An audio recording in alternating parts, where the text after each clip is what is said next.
Welcome to the Straight from the Source's Mouth podcast. Frank talk about sex and dating. Hello and welcome to episode number 40 of season 2. My name is Tamara and you're listening to the Straight from the Source's Mouth podcast. Today's guest is Dana Shea Williams. We're going to talk about relationships and sex. If you like this episode, be sure to tell your friends about it and rate it as well. Thanks for joining me today, Dana Shea. Hey, Tamara. Good to be here. Thank you. Yes, it's awesome to have you. And I've done a series of interviews with people that I met at Podfest, and you are another person who was in the sex track. But what made you different is you're also a pastor. So I thought it'd be interesting to have your perspective.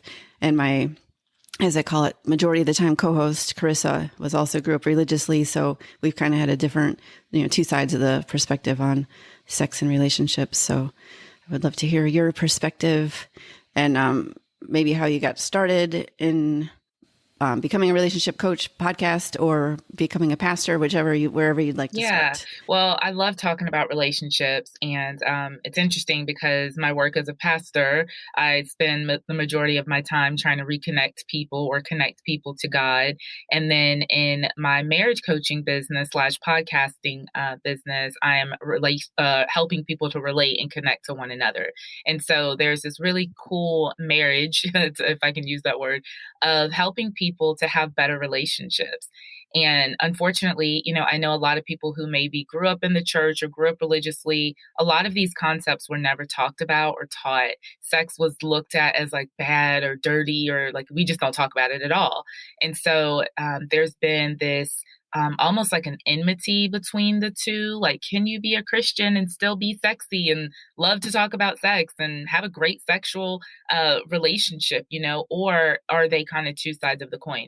And so as I began to pastor, I began to meet lots of couples who would come in for marriage counseling, and marriages were just totally, shot. And a lot of it was just like these basic fundamental things that, again, they were never taught as kids, and they just didn't really have the right tools. And so as I began to do that more in the church, I began to realize, what, this is a service that I want to offer outside of the church, just to people who, whether they're Christian or not, who really want to have healthy relationships and just don't have the tools in order to do so. Yeah, I can see that. And I've read recently that sex is like the first thing to go, and that's the first thing that normally should bind you together, or at least, that kind of keeps the love flowing or whatever. I'm sure you might word it differently, but I've read that. So is that what you found as well? Sex is really important in a relationship, and it is the glue. It is the thing that I was on a coaching call with a client, to a couple clients yesterday, and, I was letting them know that I believe sex is like God's glue to bind a married couple together. It's what, like, so many people feel like it's just an aside, and there's not a lot of focus or intentionality that's put into our sexual relationship. There is usually in the beginning, like that's the thing that usually draws people together in the beginning. But then as the relationship progresses, then, we stop putting that same effort. We stop putting that same level of intentionality. And then we wonder why we're so disconnected. Yeah, I could see that for sure. I try not to talk about myself as much, but I've been doing it more and more as we go. I was going to say I've had a few longer relationships, but the shorter ones, that part never dies out before the relationship dies out. So, but yeah, I'm sure. And for longer term couples too, that's got to be an issue. But what would you say is the best way to re-glue that issue, or how do you approach problems with couples? Yeah, a lot of it is communication. A lot of times couples think like, okay, if we're struggling sexually, then we need to start introducing outside sources, whether that be, maybe we need to start looking at porn, or we need to have more play in the bedroom. And all of those things are external. I think that when you're having sexual issues, you always have to go internal first. You have to figure out what is going on in the relationship, what in the relationship is breaking down that is causing the sexual chemistry to not be there, or that's causing you to sexually disconnect. And a lot of times it's resentment, it's unforgiveness, it's feeling taken advantage of, it's not having a strong friendship. It's all of these things that are within the relationship itself that if people can start communicating about what the problems are, then they'll realize that those loving feelings, those sexual feelings will start to emerge again. Yeah, I could see that. And I lost my train of thought. I was just about to, Queen's Code. I always mention books. And to me, the book that explains all this the best is called Queen's Code. And it's basically how differently men and women think. And it talks about we see men as like women that aren't behaving the way we would behave. So we get frustrated and annoyed and mad at them because they're like not doing stuff the way we would do it, but it's because they're not like us. So there's a lot of miscommunication just from that dynamic of male versus female. Absolutely. And I know that there's a lot of generalizations. Like there's a lot of women who feel like, well, no, I'm actually the one that wants more sex. My husband's not the one. And so that can be present. But for the most part, speaking in general terms, most women need connection before sex. And most men Yeah. need sex before connection. So what happens in marriage and relationships a lot of times is that when the woman is like, hey, I need to feel close to you before I go there with you, where the man is exactly the opposite. So you have all of this tension and people not getting their needs met because we are wired so differently. Yeah. And then does love language play into your therapy or your Oh, coaching at all, absolutely. or I mean, I think those that's kinds one of of the issues? greatest books. And again, Gary Chapman he's a Christian, but that book has been widely used in so many circles because it's just truth. And oftentimes, before we can engage sexually, we need to feel that we are loved. And so, if you're not doing the acts of service or buying the gifts or the spending the quality time is really big for a lot of women. And so, again, when people think physical touch, like physical touch is a love language, but it's not necessarily sex. You can have the love language of physical touch, but you just like to hug, or like I have a son. I have 4 kids, but my youngest son is that's his love language. So he loves hugs. He loves to sit on the couch and like have his arm sitting on your arm. And so if we don't understand how these love languages play, then we're not going to feel sexually fulfilled in our relationships. Yeah. And in that book, they talk about your love tank. It's either full or empty or different Yeah. levels, of course. And if your love languages aren't the ones that being met, yeah, it's definitely going to be low. And I've experienced that before where both of us were just had low because we weren't expressing love in the way that they wanted. Mm-hmm. And yeah, and we took the quiz together. So that did help. But yeah. So what are some big, I know you said communication and like sex, but are there other areas that cause issues between couples, or what do you see the most that's most helpful or the biggest You mean problem? in relationships in general or in the sexual part? Yeah. Either one, wherever. Yeah, I you mean, I go. think Mhm. relationships in general, a lot of times we assume that our partners know what we want or know what we need. So there's a lot of assumptions that go into relationships and not enough communication.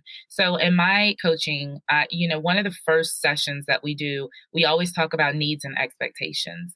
And it just amazes me. I do most of my work with married couples, but I do also work with either solo spouses, meaning spouses who their spouse isn't interested in coaching or isn't interested in the marriage anymore, which is hard, or even singles, people who are in relationships or maybe want to be in relationships. But for the couples that I work with, when we're talking about needs and expectations, I'll have them separately write down, what are your needs? Like, what do you need out of this relationship? What do you need in life?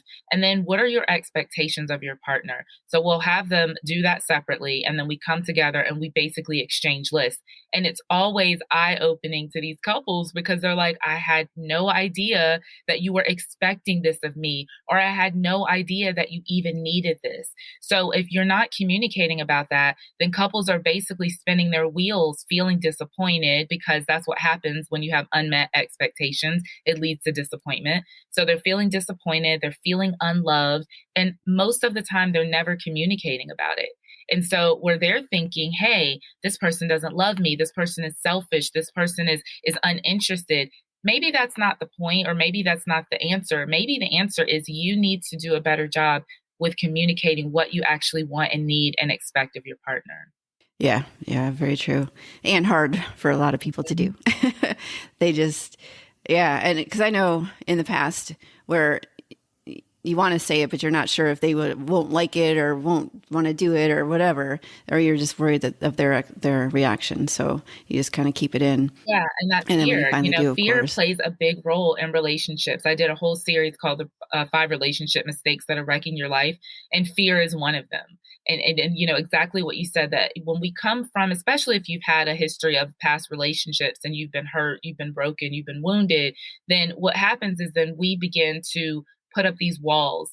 And even though we know that it's not a healthy thing to do, it's not a healthy coping mechanism, we do that because of self-preservation. You know, we're going to keep ourselves safe because our number one need is safety. And so if I've been hurt in the past, then I'm going to make sure that I put up some sort of barrier so that I'm not hurt in that same way again. So then when I enter into a new relationship, if I start to see anything that's triggering those walls, then I'm going to go deeper into my fear, which is going to cause me not to communicate, just like you said, because if I communicate, then the whole thing might just fall apart. So it's this vicious cycle that people find themselves in. Yeah. Yeah. I'm actually started tearing up a little bit. Yeah. And I'm in a Facebook group too. They're child-free daters. Like they're sure they don't want kids and they want their partner not to have kids so they can do the dual income, no kids, you know, get out and see the world kind of life. But it seems to me some of them are also in that fear space where, and maybe because it's so hard to find that, where both people don't have kids, that a lot of them are in their fear. I would say that for sure. So yeah, it definitely resonates. And I'm sure it will with a lot of people. Yeah. Like sabotage and all this stuff. Right. And, you know, there's a Bible verse that says that perfect love drives out all fear, you know, and I think about when you know that you know that you know that you're loved, like, and unfortunately, a lot of people have not experienced that. So many of us have had horrible childhoods, you know, where that love that you're supposed to first receive from your parents isn't present. But I want to talk about, you know, for people who are listening who maybe they had experienced that growing up, where they knew that they knew that they knew that they were loved no matter what. There's no fear in those relationships. But then when you get into relationships where you're afraid that, what if this person really sees the real me? What if they see my flaws? What if they see my inconsistencies? What if their identity or their version of me doesn't match my identity? That's where that fear comes to play. And fear it's so damaging because it doesn't allow us to truly be ourselves. It doesn't allow us to speak our minds. It doesn't allow us to be curious. It doesn't allow us to grow. You know, there's so many people that are stuck in relationships that they want to grow and change. But the fear is, but if I start to grow and change, what is that going to mean for the relationship? Am I going to leave my partner behind? So instead of me growing and changing, I'll just stay stuck with them because at least we'll still have the relationship. Say more about what you were just saying, or we can switch it into add the sex component to this too, like, you know, fear within that kind of stuff too. I'm sure there's, you know, sexually, you know, sex is a very powerful thing. And depending on how you grew up and what you were taught about sex, what your past sexual experiences have been, oh my word, like there can be a ton of fear surrounding that. If you've been sexually abused, you know, how do you then give yourself to someone without those pictures playing in your mind? You know, how do you connect with someone in a sexual way when all you heard growing up was that this is wrong or bad, or all that you experienced in your past was damaging and selfish and, you know, people basically using you. I mean, there's so many things that go into our mind. And this is why when people say things like, oh, it's just sex, it's never just sex. You can't detach the sexual part of yourself from the emotional, spiritual, intellectual part of yourself. We are not structured. We're not wired that way. And so that's why I believe a lot of people have to numb, you know, in order to kind of get through it, if you will, because what they're trying to do is detach so that they don't have to feel that pain or feel that fear or feel that rejection or whatever it is that they're afraid of feeling. And so I think the best sexual relationships are relationships where people are emotionally healthy, where people know who they are and they're willing to unconditionally accept their partner for who they are. Then you get to a place where we're no longer hiding, we're no longer afraid, but we can actually just come together and let sex be what it was meant to be. Yeah. Yeah. That's the ideal, of course. Everyone like that. And then it kind of goes back to the attachment styles to the people you're describing that grew up knowing they were loved or have secure attachment styles.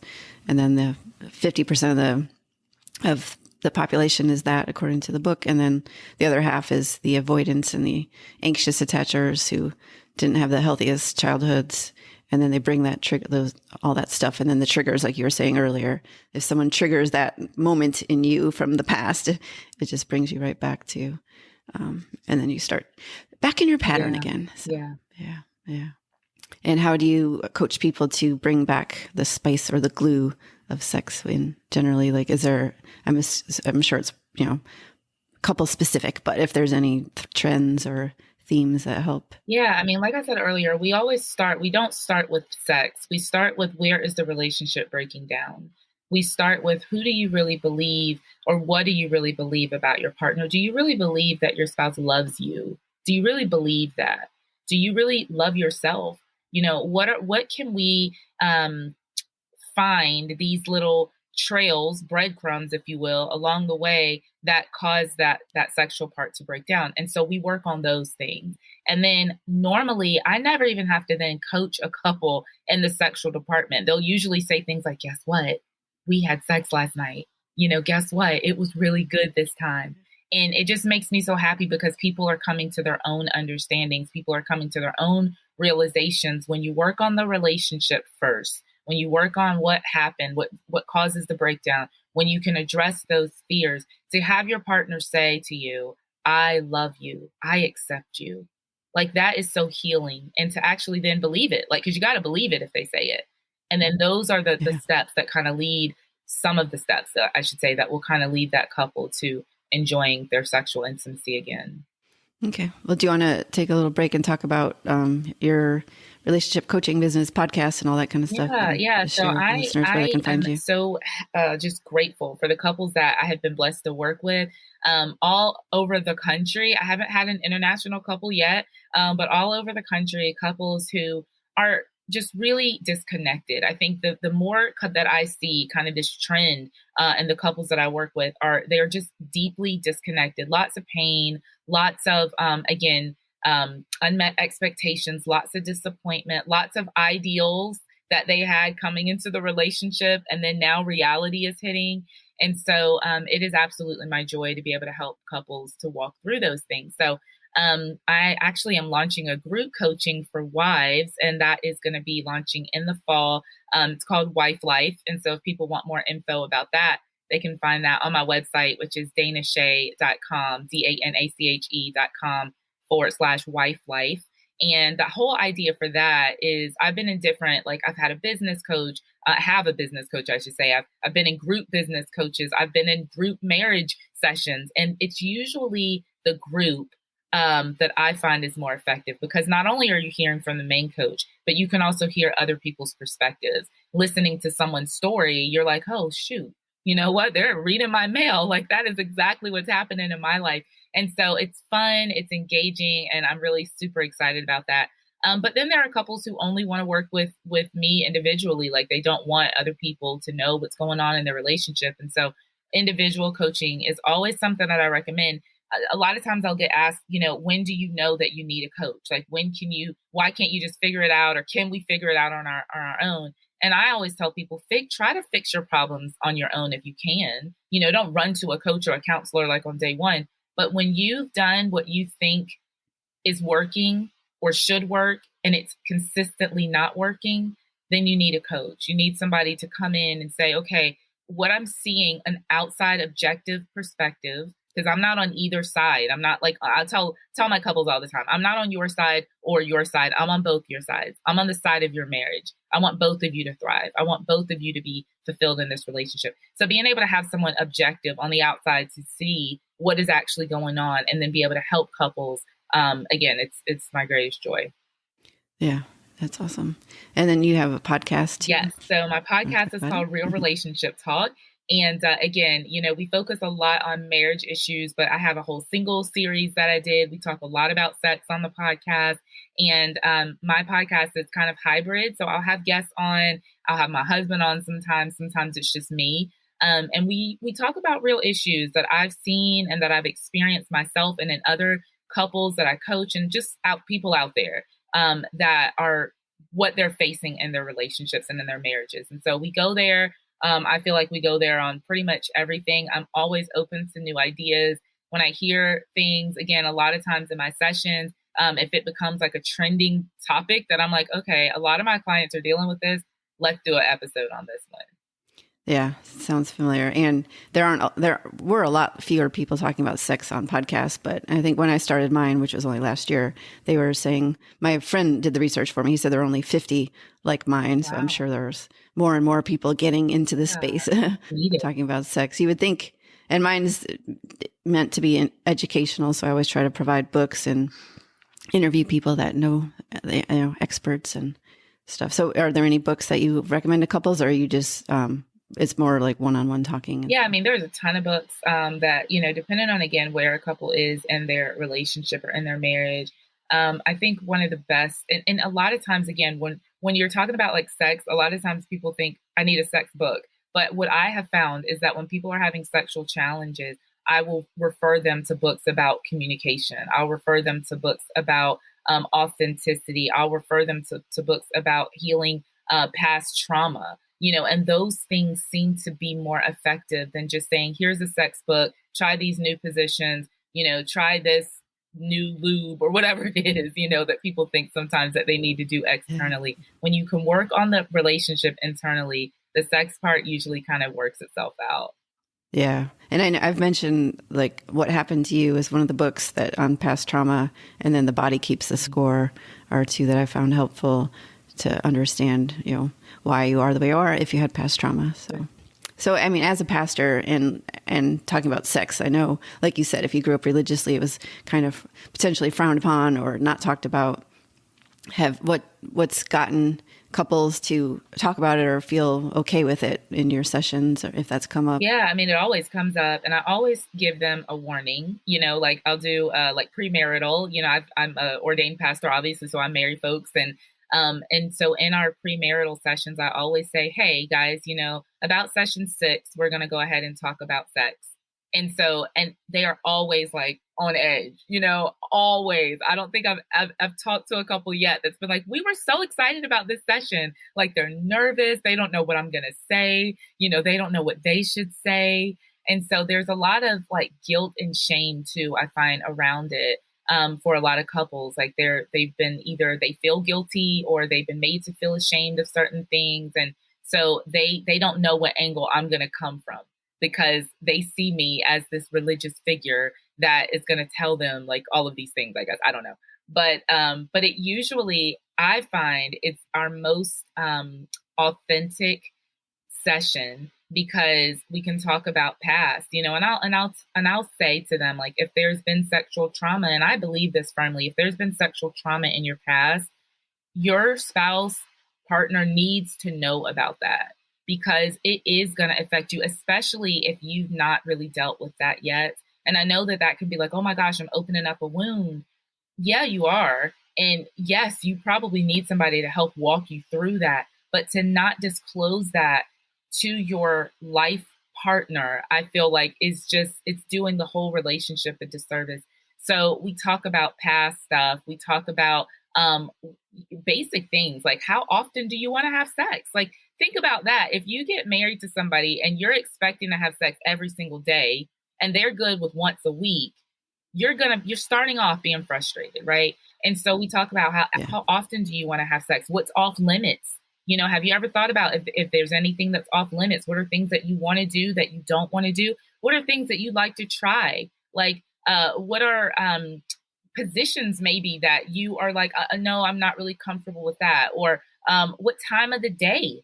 There's some couples who are like, I hate having sex in the morning. Well, if your partner loves having sex in the morning, that's an issue. So like, again, communication.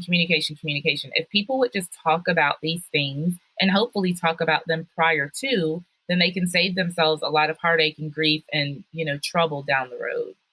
Yeah, I definitely agree. I was actually going to do an episode on libido, differences in libido, and then where hormones come into play too. Because I dated someone who had low testosterone and he didn't want to very often, and I did. And that pretty much became the source of, our problems. And then now that he we stayed in touch. He's back on testosterone or on testosterone now. Now he's like, oh, now I see what you're going through. Like now it's the opposite. I'm the one that wants to, and my partner doesn't. Yeah, want to, I actually did an episode on the podcast on my podcast called Lopsided Libido.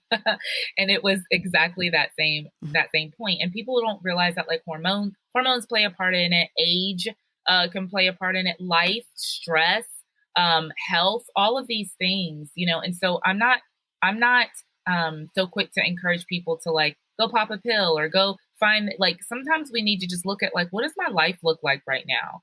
Oh my gosh, I had this really close person in my life that died. And on top of that, I lost my job. And on top of that, like people's lives are falling apart and they're wondering like, well, why don't I have any sexual energy? Because again, we are not just sexual beings. You can't separate that part of yourself. So if you're emotionally distraught, or if you're financially even going through some things, or other relationships are out of whack, that is going to affect your sexual side as well. So the lopsided libido thing, again, a huge problem, huge issue in many relationships. And again, I believe your first line of defense is to begin to really just openly and honestly communicate together.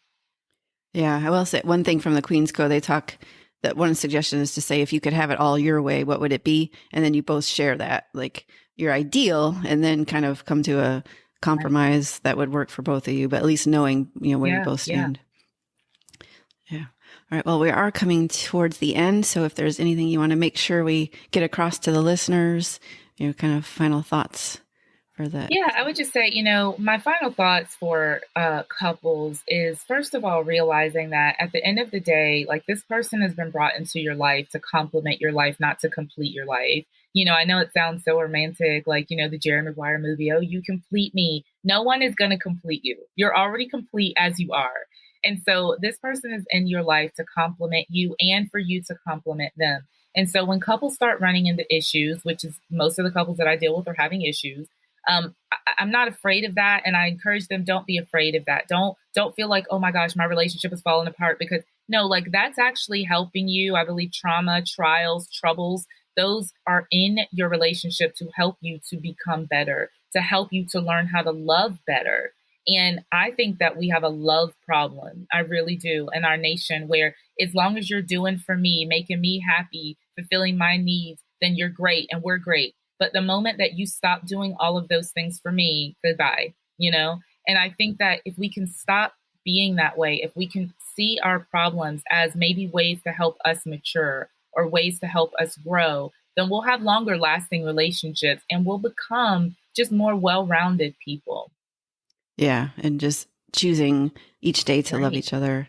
And they do say you're going to have the same patterns. So if you fix them in a loving relationship, and heal that stuff, like you were just saying, heal that during the relationship instead of just moving on to the next person and restarting the whole patterns all over again, as long as it's not toxic or unhealthy, just kind of work on your patterns with the person that, and of course, I don't know if you've heard of the imago theory, where basically you choose people that remind you of your caretakers, which are generally your parents. But so you kind of heal those childhood wounds through your partner as well. So that causes the wounds to come up, because it's kind of like your chance to heal the past trauma through your partner.